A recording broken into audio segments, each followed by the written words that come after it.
افغانستان میں مشن یوناما کی حالیہ رپورٹ نے ایک نئی بحث چھیڑ دی ہے۔ سوال یہ ہے کہ کیا یہ رپورٹ واقعی زمینی حقائق کی عکاسی کرتی ہے یا محدود معلومات پہ مبنی ہے؟ یہ رپورٹ بظاہر افغانستان میں انسانی حقوق کے تناظر میں جاری کی گئی، لیکن مختلف حلقوں کی جانب سے اس رپورٹ کی غیر جانبداری پر سنجیدہ نوعیت کے سوالات اٹھ رہے ہیں۔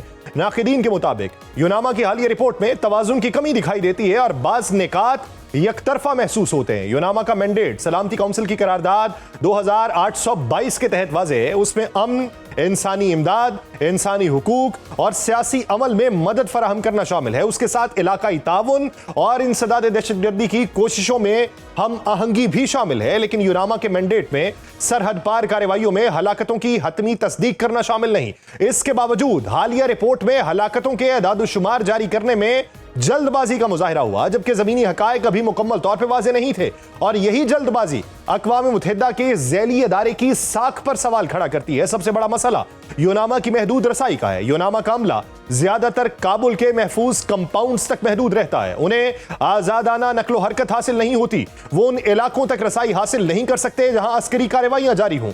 اس صورتحال میں معلومات کے حصول کے لیے ان ذرائع پر انحصار کرنا پڑتا ہے جو ان علاقوں پہ کنٹرول رکھتے ہیں۔ ایسے میں آزادانہ تصدیق کس حد تک ممکن ہے؟ یہی وجہ ہے کہ رپورٹ میں شامل اعداد و شمار کے ذرائع اور ان کی جانچ کی اہمیت غیر معمولی ہے۔ پاکستانی حکام کے مطابق افغانستان میں کی گئی کارروائیاں مصدقہ انٹیلیجنس معلومات کی بنیاد پہ کی گئیں۔ اہداف میں دہشت گردوں کے ٹھکانے، ان کے تربیتی مراکز اور لانچنگ پیڈز شامل تھے۔ کمانڈ سینٹرز اور اسلحہ ڈپو نشانہ بنائے گئے، اور پاکستان کا کہنا ہے کہ شدت پسند گروہ کسی باقاعدہ وردی میں نہیں ہوتے، وہ شہری آبادی میں چھپے ہوتے ہیں، رہائشی علاقوں کو بطور ڈھال استعمال کرتے ہیں۔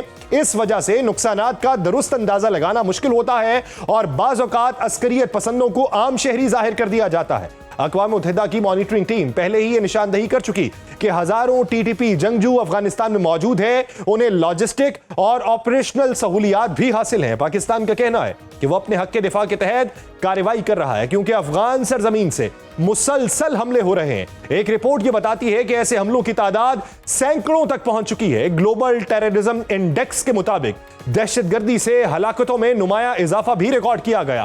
یوناما پر تنقید کا ایک پہلو اس پر دوہرا معیار اختیار کرنے کا الزام بھی ہے۔ ناقدین کے مطابق پاکستانی شہریوں اور سیکیورٹی اہلکاروں کی شہادتوں کو وہ توجہ حاصل نہیں ہوتی جو دیگر واقعات میں دکھائی دیتی ہے۔ اس سے یہ تاثر پیدا ہوتا ہے کہ انسانی ہمدردی کے اصول یکساں طور پہ لاگو نہیں ہو رہے۔ ایک غیر جانبدار ادارے کے لیے ضروری ہے کہ وہ تمام متاثرین کے ساتھ یکساں برتاؤ کرے، جس کے بغیر ادارے کا اعتماد بحال ہونا ممکن نہیں۔ دوسری جانب پاک افغان سرحد پہ کشیدگی بڑھ رہی ہے۔ افغان طالبان نے پاکستان میں کارروائی کرنے کا دعویٰ کیا ہے۔ افغان وزارت دفاع کے مطابق بلوچستان اور کے پی کے مختلف مقامات کو ہدف بنایا گیا۔ افغانستان کے اس دعوے کے بعد پاکستان کی جانب سے فوری رد عمل ظاہر کیا گیا اور ملک کے فضائی دفاعی نظام نے بروقت کارروائی کی۔ بلوچستان کی سمت آنے والے 4 ڈرونز کو کامیابی سے تباہ کیا گیا۔ ان ڈرونز کا ملبہ مختلف علاقوں میں گرا، جس سے بلوچستان اور کے پی میں کم از کم 7 بے گناہ شہری زخمی ہوئے۔ اس کے باوجود پاکستان نے واضح کیا کہ اس حملے میں کوئی جانی نقصان نہیں ہوا۔ سیکیورٹی اداروں کا کہنا ہے کہ بروقت رد عمل نے بڑے نقصان کو روک دیا۔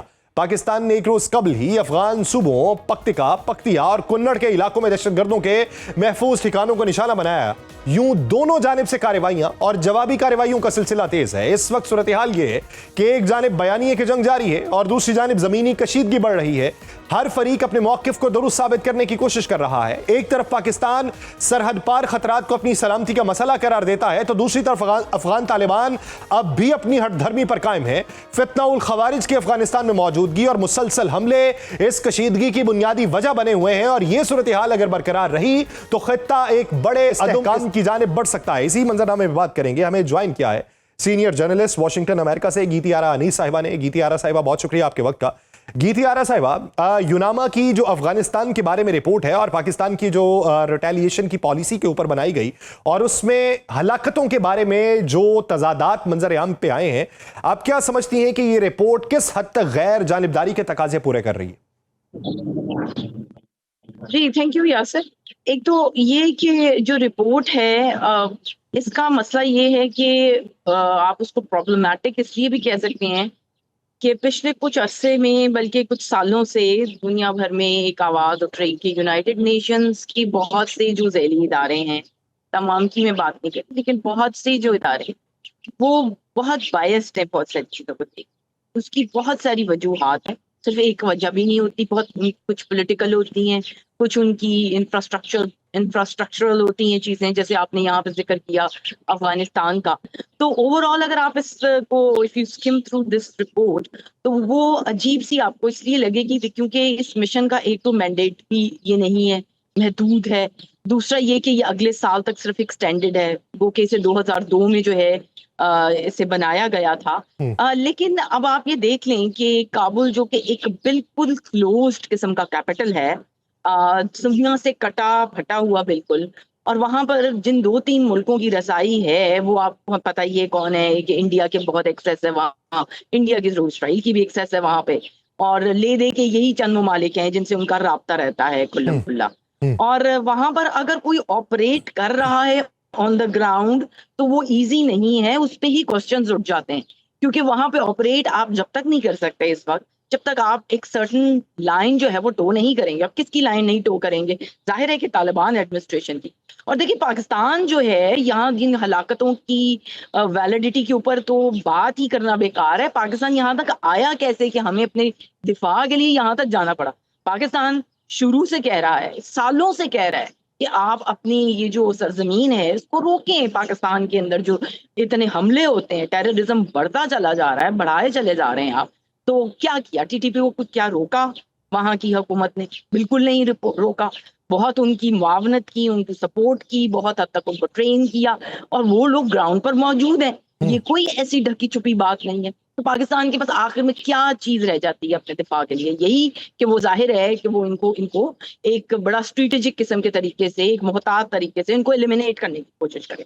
اب جو یہ ہلاکتیں ہیں ان کے نمبرز کہاں سے آئیں؟ کیا سورس ہے ان کا؟ یہ وہی سورس ہے جو اسکائی نیوز نے اٹھا کے 15-20 منٹ کے بعد خبر لگا دی تھی, اور صاف پتہ لگ رہا تھا کہ جو ان کو طالبان حکومت نے کہہ دیا ہے انہوں نے وہ لگا دیا ہے. ہمیں کہیں نہیں پتا کہ کہاں ہے انڈیپینڈنس, ہمیں نہیں پتا کون لوگ انوالوڈ ہیں, ان کو کتنی اجازت تھی وہاں جا کے, کس حد تک اس کو ڈگ ان کرنے کی, کہاں سے لے کے آئے ہیں وہ یہ سب نمبر. ہمیں کچھ بھی نظر نہیں آ رہا اس میں ایسی کوئی بات. کیا سورسز ہیں ان کے؟ اگر آپ اتنے لمیٹڈ ہیں, آپ کی موبلٹی اتنی لمیٹڈ ہے, آپ کی پریزنس اتنی لمیٹڈ ہے ایز این آرگنائزیشن, تو آپ کی کسی بات پہ بھی میرا نہیں خیال کہ آنکھیں بند کر کے بھروسہ کیا جا سکتا ہے, اور نہ کرنا چاہیے. اور میرا خیال ہے کہ پاکستان کی جو گورنمنٹ ہے اور افواج ہے انہوں نے بالکل ایک بڑا میجر قسم کا اس کے اوپر جواب بھی بالکل دیا ہے. اور یہ بات جو سب سے پریشان کن میرے لیے ہے اور پاکستانیوں کے لیے, کہ پاکستان ہر وقت نشانے پہ ہے, ہر وقت. لاکھوں لوگ 20 سال میں جا چکے ہیں. ہم کتنا جو ہمارا پیسہ اڑ چکا ہے, ہمیں کس قدر نقصان ہو چکا ہے. پاکستان کے جو لوگ ہیں, عوام ایک ٹراما میں رہتے ہیں, اس کی کوئی بات نہیں کرتا. تو اچھا گیتی آرا صاحبہ, عمومی طور پہ آپ کو یہ معلوم ہے کہ بین الاقوامی سطح پہ بھی جب کوئی سٹرائکس ہوتی ہیں تو یہ کہا جاتا ہے کہ انہوں نے انسانی ڈھال بنایا تھا, شہری علاقوں کے اندر یہ موجود تھے. بہت ساری جگہوں پہ مخالف دعوے بھی آتے ہیں, وہ کہتے ہیں جی کہ نہیں, یہ تو شہری علاقوں کو ہی نشانہ بنایا گیا, یہاں پہ تو کچھ بھی نہیں تھا. ابھی ایران اسرائیل وار کے اندر بھی ہم نے یہ دیکھا. لیکن افغانستان کی اگر کائنیٹک سچویشن کو اگر آپ دیکھیں تو اس سے کیا اندازہ لگایا جا سکتا ہے کہ یہ لوگ کس طریقے سے وہاں پہ رہتے ہیں, اور اگر رہتے ہیں تو فیملیز کے ساتھ رہتے ہیں, اور اگر رہتے ہیں تو گروہ کے اندر رہتے ہیں, اور جب ان کے اوپر حملے ہوتے ہیں تو پھر رپورٹنگ کس طریقے کی ہوتی ہے؟ جی بالکل, دیکھیں وثوق سے ظاہر ہے کہ ہم گراؤنڈ پہ موجود نہیں ہیں, وہاں پہ اس طریقے سے کہہ نہیں سکتے. لیکن ظاہر ہے کہ جو ان کا پیٹرن اگر ہم دیکھیں, جو اس کو اگر آپ دیکھیں جو اب تک چلا آ رہا ہے, وہ یہی ہے کہ ہم دیکھتے ہیں کہ ٹریننگ کے چھوٹے چھوٹے پیچز ہیں. اٹس ناٹ, افغانستان کوئی ایک ایسی سوسائٹی نہیں ہے جو کہ فنکشنل ہے اور جو کہ جڑی ہوئی ہے دنیا سے, جو کہ کسی طریقے کار کے تحت چلتی ہے. تو وہاں پہ ایسے الگ سے کوئی شہری علاقے اور ان کے ٹریننگ کے جو اڈے ہیں وہ کوئی ایسی, کوئی میرا نہیں خیال کہ وہ کوئی بہت الگ الگ جگہوں پہ بنے ہوئے. بالکل یہ بات انڈرسٹینڈیبل ہے کہ اس میں کہیں کوئی شہری, عام شہری بھی زد میں آ سکتے ہیں, ہم اس کو ایلیمینیٹ نہیں کریں. لیکن کیا اس میں ایسا ہوا ہے؟ اب یہ ایک ہاسپٹل تھا جہاں جی کہا گیا, دعویٰ کیا گیا طالبان کی طرف سے, جہاں پہ جی لوگوں کا علاج ہو رہا تھا, ریہیب. وہاں پر ہاسپٹلز نہیں ہیں اس ملک میں, وہاں پہ لیڈی ڈاکٹرز نہیں ہیں, وہاں پہ ریہیبلیٹیشن سینٹر ہے. میرے لیے پہلے تو یہ بھی تھوڑا ماننا مشکل ہے ٹو بی آنیسٹ, اگر میں ایز اے جرنلسٹ بھی آپ سے بات کروں. دوسرا یہ کہ اگر ہے تو ان کے پاس وہاں پر اتنے بڑے بڑے اسلحے کے ڈیپوز کے ارد گرد کیا کر رہے تھے جہاں کے بعد ایک کے بعد دیگرے جو ہیں وہاں پر دھماکے ہوئے. تو اتنی ساری چیزیں ہیں جو کوسچنیبل ہیں, اور میں نہیں کہتی کہ اس کو ٹیکن نہیں ہونا چاہیے تھا, اس پہ کمیشن کوئی بننا چاہیے تھا, اس کو دیکھا جانا چاہیے تھا. ایسی بات نہیں ہے کہ ہمارے پاکستان کے ڈبل سٹینڈرڈز ہیں, پاکستان کے ڈبل سٹینڈرڈز نہیں ہیں, لیکن اس طریقے کی کاروائی, اگر اس طریقے کی رپورٹس آپ جاری کریں گے تو آپ اپنی کریڈیبلٹی بطور ادارہ خود خراب کر رہے ہیں. کیونکہ پاکستان ہمیشہ سے اوپن رہا ہے ان چیزوں کے بارے میں کہ آپ مشن بنائیں, آپ اس کو دیکھیں. ہم نے تو پہلگام پہ بھی یہی کہا تھا. تو پھر اس کے بعد یہ جو ہے ممالک اور ان کی حکومتیں مکر جاتی ہیں کیونکہ وہ آسان ہے. تو ایک ادارہ آپ نے پکڑ لی ہے جس کے اوپر یو این کی چھاپ لگی ہوئی ہے, آپ ان کو ایک کیا ہے, وہ ایک مطلب وہ ایک طریقے سے ان کے ہاتھ میں ہے وہ ادارہ. کتنے لوگ وہاں ان کے کام کرتے ہیں, کس قدر انفلٹریٹڈ ہیں وہ. تو میں زیادہ اس کے اوپر تفصیل میں جانے بے کار ہے, کیونکہ میرا نہیں خیال کہ وہاں کوئی بھی ادارہ نارملی اور انڈیپینڈنٹلی آپریٹ کر سکتا ہے اس وقت جو صورتحال ہے کابل میں. تو جب کر ہی نہیں سکتے کچھ آپ آپریشنل طریقے سے کام, ایک انڈیپینڈنٹ آپریشن آپ کا ہو ہی نہیں سکتا, تو آپ کا جو بھی نتیجہ ہے وہ کوسچنیبل ہوگا. تو یہی صورتحال, یعنی جب آزادانہ طور پہ نقل و حرکت وہاں پہ ممکن نہیں ہے, آزادانہ طور پہ رپورٹنگ وہاں پہ ممکن نہیں ہے, اور آپ کا انفارمیشن سورس جو ہے وہ بھی کابل کی حکومت ہے, وہی لوگ جو الزام لگا رہے ہیں, وہی لوگ جو اپنے تئیں انفارمیشن دے رہے ہیں, وہی لوگ جو بین الاقوامی میڈیا کو وہاں پہ رسائی نہیں دے رہے, تو پھر وہ جو لوگ فیڈ کریں گے اسی کی بنیاد کے اوپر رپورٹ جو ہیں وہ جاری کی جائیں گی. اس لیے اس رپورٹ کے اوپر ایک بہت بڑا کوسچن مارک موجود ہے.